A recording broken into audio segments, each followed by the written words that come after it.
जड़े युवक घटाई उन्मत्तकांड। एक कटुरी रे जनक बेक काटी अति निर्मम भावे हत्या करिथिबा बेले सुंदरगढ़ जिला राजगांगपुर थाना ठारू मात्र 100 मीटर दूर रे थिबा पूर्त विभाग डाकबंगला परिसर रे घटिछि एहिपरि जघन्य हत्याकांड।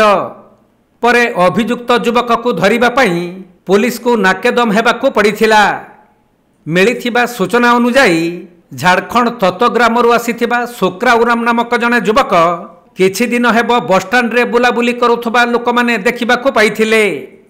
तबे आज सकाळ प्राय 10टा समय रे अभियुक्त युवक सोक्रा उराम बसस्टाण्ड निकटस्थ कौनसी एक फल दुकानरू कौशल क्रमे पैड कटा कटुरी नहीं पूर्त विभाग भितर को पशिथिला। एही समय रे पूर्त विभाग कार्यालय परिसर रे काम करुथबा चतुर्थ श्रेणी कर्मचारी मंगलू किसान युवकों को बारण करिबारु झगड़ा होइथिला।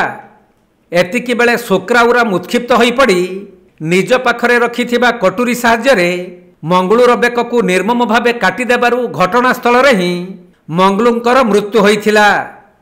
एहा परे अभियुक्त जनक मृतदेह को एक अखारे भर्ती करने को प्रयास करुथबा बेले सेठारे थिबा लोक माने एही घटना देखिबाकू पाइथिले। तेणु सेमाने अभियुक्त को धरिबा पई जिबारु सेमानको मध्य आक्रमण पई गुड़ाईथिला अभियुक्त युवक।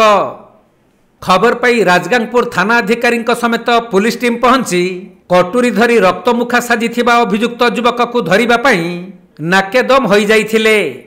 एपरिकी प्राय 20 मिनिटर कसरत परे पुलिस अभियुक्त को काबू करने सहित हत्यारे व्यवहृत कटुरी को जबत करिथिले। परे राजगांगपुर एसडीपीओ विभूतिभूषण भोई पहुंची साइंटिफिक टीम सहायता रे अधिक तदंत करिसंती। आउ मृतदेह को जबत करी व्यवच्छेद करा जिबा परे तांका परिवार लोकन को हस्तांतर करा जाइथिबा जणा पड़िछि।